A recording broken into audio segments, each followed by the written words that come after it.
بيان اتحاد الكوره اللي يبان من بره ناشف لكن هو من جوه مولتو طري كده. يعني انت تشوفه تحس ان في حاجه جامده، بيان ناري لكن من جواه طري على الاخر. تعال نشوف ازاي. وطبعا الزمالك النهارده بيأخر في يوتشر ويبعدوا عن الاهلي بتسع نقط.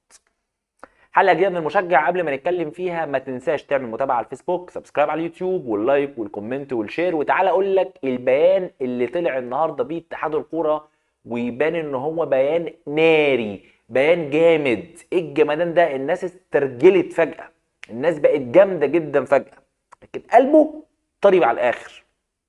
وتعالى اقول لك النقط اللي استوقفتني في البيان اللي بتقول ان هو ازاي طري. اولا اتحاد الكوره بيتشتم بقاله اكتر من حوالي شهرين ثلاثه، شتموا فوق ما انت تتخيل. يعني لو فيكوا راجل، لو فيكوا حد بشنب يطلع لي، حازم امام يطلع من تحت السرير، انا عايز اشوف فيكوا راجل عشان اديله قلمين، ده انتوا مخبرين، ده انتوا مرشدين، ده انتوا مش عارف مين، جمال علام انتوا مش عارفين انا مين. وكلام للجنه الانضباط من نوعيه اسمعوا كلام اللي قالوا لكم يا حاج عامر. كلام من هذا القبيل وتخبيط والتشتيت وشتيمه وكل اللي انت عايز تقوله قوله من شهرين. اشمعنى انتوا جايين دلوقتي طالع تقول لي بيان اتحاد الكوره؟ فانا مش فاهم التوقيت، والتوقيت مريب لانه توقيت لما يطلع ابراهيم فايق على مهيب على خيري رمضان على اتحاد الكوره كلهم يطلعوا فجاه كده يقرروا يردوا على رئيس نادي الزمالك اللي بيديهم بقاله فتره. مش عارف هل دي قرصة ودن، هل بقى فكره ان خلاص الكل تخلى عنه؟ مش مقتنع بصراحه. يعني طول ما هو موجود وقاعد فانا مش مقتنع ومش هقتنع غير لما نشوف ده. لكن فكره قرصة الودن عشان نهدي، عشان الموجه عاليه، عشان الفضيحه العالميه اللي حصلت بدايه من قصه الحشيش وفتوح نهايه بقصه كلاتنبرج، ممكن يعني منطقيه اكتر. تعالى بقى نشوف المولتو الطريان اللي جوه البيان. طبعا البيان اول الطريان اللي فيه اللي كان بيقول الاتي، قال لك ايقاف التعامل مع رئيس نادي الزمالك واحاله جميع تجاوزاته ضد مجلس اداره الاتحاد المصري لكره القدم لجنه الانضباط. حلو جدا. قال لك ايقاف التعامل. ايقاف التعامل ده اللي هو ايه؟ يعني ايه ايقاف التعامل مع مع رئيس مجلس اداره نادي الزمالك؟ ايقاف التعامل ده اللي هو ايه؟ يعني مش فاهم يعني ايه. ما انتوا مش واخدين بعض على حب فخاصمتوا بعض، فانا مخاصمك، فما تكلمنيش تاني، انا واخد منك موقف. ف... ايه يعني ايه ايقاف التعامل؟ التعامل ده مش هتعامل معاك تاني، يعني مش هتعامل معاك تاني ده اللي هو ايه معناه؟ يعني ايه شرحه قانونيا؟ ايه شرحه اجرائيا؟ يعني مثلا رئيس نادي الزمالك دلوقتي جايب صفقه ولا صفقتين جداد، هل انت هترفض قيد اللعيبه دي عشان انت مش هتتعامل مع رئيس نادي الزمالك؟ مش عارف. ده بعيد عن القصه بتاعت ان انت قلت ان انا مش هقيد اي لعيبه غير لما النادي بتاعه يكون دافع، والاهلي دفع والاتحاد دفع عشان يقيدوا اللعيبه. هل الزمالك هيدفع عشان يقيد ولا ايه؟ دي نقره. السؤال بقى يعني ايه انا يعني ايه انا واقف التعامل معاك خصمك؟ يعني انا امشي يا وحش انا مقموص منك؟ مش فاهمها، ملهاش معنى. يعني او اشرحها لنا، يمكن احنا مش فاهمين يعني ايه انت مخاصمه دي. ما انت حيلته للانضباط، يعني ما فيش قرار مثلا بوقف التعامل فانت قررت انك مش هتتعامل معاه. يعني ايه مش هتتعامل معاه؟ ما هو اصلا ما بيتعاملش معاك، هو اصلا ما بيتعاملش معاك وشاتمك وقايل لو فيكم راجل يطلع لي، وقايل لحد ما يطلع من تحت السرير، فهو اصلا ما بيتعاملش معاك. فانا مش فاهم انت بتعلي يعني انا مخاصمك؟ لا ده انا اللي مخاصمك. مش فاهم برضه. ماشي. ده اول الطريان. الجزء بقى الثاني قال لك ايه؟ قال لك مع الاحتفاظ المجلس بحقه في التصعيد حال استمرار تلك التجاوزات. استمرار ايه يا فندم وتجاوزات ايه؟ هو انت لسه مستني استمرارها فهتصعد؟ وبعدين استمرارها اكتر من كده ايه؟ لما يتهم الناس في ذممها، لما يتهم الناس بيقول لها انتوا مش رجاله، لما يقول انا عايز فيكم راجل، انا عايز شنب، انا عايز الطش الناس بالاقلام، يا حازم امام يطلع لي من تحت السرير، انتوا مستنيين ايه؟ يعني هو المفروض يتجاوز اكتر من كده ايه عشان انت تصعد بقى؟ يعني التصعيد اللي هو هيطلع يعمل ايه تاني؟ هيطلع يشتم الناس بابوها وامها؟ مش فاهم. يعني انتوا بتهرجوا. تجاوز اكتر من كده ايه؟ تجاوز اكتر من كده اللي هو المفروض يروح لحد فين يعني انت لو انت ما اتحركتش دلوقتي ورحت للجنه الاولمبيه او رحت للفيفا او رحت لجنه الانضباط في الفيفا او لجنه القيم في الفيفا، دلوقتي هتروح امتى؟ هتستنى لما هو يعمل تاني ايه؟ او انت منتظر ان هو يتجاوز اكتر من كده ايه؟ مش فاهم. يعني وبعدين هل انت متخيل ان في شخص بيشتم مصر كلها بقاله سنتين ثلاثه، شتم كل الراجل اللي ما بيلاقيش حد يشتمه بيشتم جماهير ناديه، يعني ما يلاقيش حد يشتمه يشتم جماهير نادينا. فتخيل واحد بيشتم جماهير نادي اساسا اللي المفروض تكون اكبر داعم ليه، او اللي هي المفروض احنا يعني اي رئيس نادي هو شغال عشان الجماهير دي، ان كانت اعضاء جمعيه عموميه او جماهير الملعب يعني.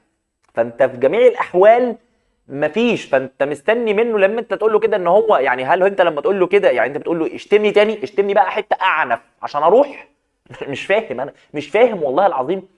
اللي هو ايه، بيان واجتماع وقعدنا ولمينا الناس ويلا بينا وفي الاخر وقرارات، ايه بقى فين القرارات؟ طيب الحاجه الثانيه بقى، قال لك بقى مخاطبه المجلس الاعلى للاعلام بشان التجاوزات الصادره من قناه نادي الزمالك. هو انت المجلس الاعلى للاعلام اللي انت هتخاطبه ده بقاله اكتر من شهرين طلع بيان قال ان هو هيتم التحقيق العاجل مع قناه نادي الزمالك فيما بدر منها من تجاوزات. ده من شهرين او ثلاثه في بيان، في تحقيق عاجل.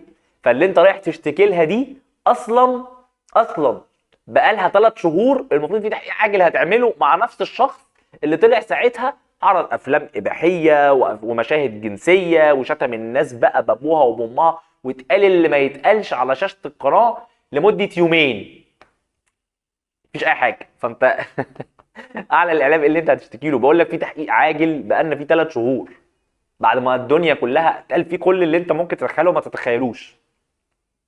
اتعرض بقول لك مشاهد اباحيه من افلام على قناه رياضيه، اتقال كل الالفاظ اللي انت ممكن تتخيلها وما تتخيلهاش. فاللي انت رايح تشتكي لهم دول اساسا مش عارفين يحفظوا الاكواد الاعلاميه من 3 شهور، يعني هم نفسهم كمجلس اعلى للاعلام خد قرار هو لغايه دلوقتي ما نفذوش. فانت رايح تشتكي لمين؟ انت بتضحك على مين؟ هو انت في البيان ده بتضحك على مين؟ بتضحك علينا؟ يعني بتضحك على الناس، ولا انت عايز تبين ان انت جامد، ولا انت عايز تعمل ايه؟ انا مش فاهم والله العظيم. مش بقول هو بيان يبان ان انا في بيان من اتحاد الكوره، ماشي تمام، والبيان بصراحه والحته فيه بقى الحته اللي بتاعت ايه، ان احنا بنرفض استقالات لجنه الانضباط واحنا مع كل قراراتهم. ايه الجمدان ده؟ بسم الله ما شاء الله، رجاله. بعد كده بس احنا مش هنتعامل معاه تاني، احنا مخاصمين ماشي ولو تجاوزت اكتر من كده انا هصعب بقى. اكتر من كده ايه يعني؟ واحد شاتمني بابويا وامي مثلا فاقول له انت لو اتجاوزت اكتر من كده انا هزعلك. يا ابني ما انت انا شاتمك بابوك وامك، هزعلك في ايه؟ انت عايز نعمل فيك ايه تاني؟ طيب انا هشتكي للمجلس الاعلى للاعلام. المجلس الاعلى للاعلام ايه يا ابني؟ المجلس الاعلى للاعلام ده عايز يحقق معاه بقى 3 شهور ما عملش معايا حاجه، وانا بطلع بقالي 3 شهور وبشتم الناس كلها وبشتم الدنيا كلها وبقول كل الالفاظ اللي انت ممكن تتخيلها وما تتخيلهاش عادي يعني. فزي ما بقول لك كده، طبعا الجزء الاخير اللي هو الجزء بقى اللي هو برضو بتاع القصه بتاعه كلاتنبرج و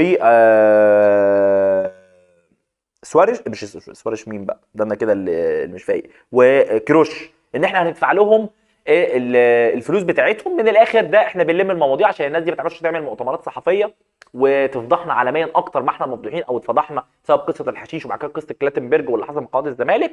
فاحنا هنلم الموضوع، هندي للناس دي الفلوس بتاعتها اللي احنا كنا لسه معترضين عليها بالاسبوعين، بنقول ان هي مش حقهم. لو هي حقهم احنا ليه كنا معترضين كاتحاد من اسبوعين؟ فاحنا قررنا لا، ان هي حقهم وهنديها لهم. فمن الاخر يعني اسكتوا اسكتوا، احنا مش ناقصين فتمام. والناس دي كده كده دي اجانب، اللي بينه وما بينك تعاقد اتفسخ، اديني مستحقاتي هاخدها وشكرا، مش عايز منك حاجه يعني، انت قصه وانتهت بالنسبه لي، بيزنس يعني، فتمام فهسكت. وحازم امام طبعا هيكلم كلاتنبرج وهيكلم سواريش يا جماعه، سواريش برضه هيكلم كيروش، شكرا يا باشا احنا ايه فلوسكم هتجيلكم ومش عايزين بقى كلام ورغي كتير، فيخلص الموضوع بنلم الموضوع. فبيان طري قوي من جوه بصراحه. ولكن هو لو في حفاظ على سمعه مصر فنلمها، ما عنديش مشكله في الحته دي الطريقه. ولكن هو السؤال انتوا فين من سمعه مصر من سنه سنتين والله؟ والموضوع ده موجود، واللي بيحصل ده موجود وبشكل اعنف وبيتعنف اكتر وبيزيد اكتر. انتوا فين؟ انتوا فين من مصر؟ فبصراحه بيان يبان جامد، لكن هو من جواه مولتو خالص، طري خالص، مش عارف هيرسى على ايه او هيروح على فين. ومش عارف، زي ما قلت لكم القصه كده كلها فيها حاجه مريبه بالنسبه لي، مش عارف هل الناس فعلا فاقت وفي صحوه، ولا الموضوع بس لتهدئه الراي العام ونعدي الموجه وهترجع ريما لعادتها القديمه، كل حاجه هترجع زي ما كانت، بس ايه هدي عشان انت زودتها والموضوع وسع واتكلمنا والصحف العالميه، فايه يعني هدي اللعب شويه بس نعدي وبعدين هنكمل مع بعضينا عادي جدا. زي ما هو رئيس مجلس اداره الزمالك نفسه بيطلع يقول، يعني هو بيطلع يقول انا اتقال لي اهدى اساسا ف... فهنشوف او هيبان ده. اما بقى بالنسبه للنقطه الاخيره وهي فوز الزمالك النهارده على فيوتشر، كابتن علي ماهر يعني انا شايف ان هو محتاج بس يعني بعيدا، هو طبعا شيء كويس بالنسبه لي انا كاهلي ان الزمالك يكسب النهارده، يبعد فيوتشر عندي من الدبدبه ان هو يبقى بيدبدب ورايا كفريق. الاهلي ان شاء الله يرجع باذن الله يكسب الماتش الزياده، يفضل الفرق 11 نقطه، يزيد الفرق مع بيراميدز، يزيد الفرق مع فيوتشر، الاهلي يقترب من الدوري اكتر. ده بالنسبه لحسبه الارقام، ولكن بحسبه علي ماهر وفيوتشر وتعامل فيوتشر او تعامل علي ماهر مع الزمالك، انا اعتقد ان علي ماهر لعب الزمالك 9 او 10 ماتشات خسرهم كلهم، او ممكن يكون اتعادل ماتش وخسر الباقي كله. يعني هو في 9 انا متاكد ان هو خسرهم من الزمالك، فلو هم 9 مباريات فهو خسر ال9 مباريات، لو هم 10 او 11 فهتلاقيه تعادل، يعني كسب ماتش. انا اسف ان انا مش متذكر الرقم، بس انا متاكد من ان هو في 9 ماتشات علي ماهر بيخسرهم من الزمالك وهو لعبهم يا 9 يا 11 10، هم التسعه. ففين يعني فين يعني هل معقوله ده كابتن علي ماهر اللي انا بشوفه قدام كل الفرق وقدام كل الناس؟ فهو اعتقد ان هو دايما ما بيبقاش قاري الزمالك كويس، والزمالك فيه احسن حالاته والزمالك فيه اسوأ حالاته، لان احنا النهارده شفنا ماتش بصراحه هي اسوأ مباراه شفتها من الفريقين، في كميه عك وكميه مس باص وكميه ناس تحس ان هي يا جماعه هم دول من التاني للخامس، يعني ده تاني الدوري وده خامس الدوري، هم دول معانا في الدوري؟ هي الناس دي المفروض ان دي الفرقتين اللي بيلعبوا افريقيا والكونفدراليه؟ بجد بجد الاهلي يعني ظلم نفسه انه ما كانش واخد الثمان نقط اللي ضيعهم على نفسه، لان كان زماننا الفرق دلوقتي انت بتتكلم في حوالي 16 بونت، كان زمان الدوري خلصان.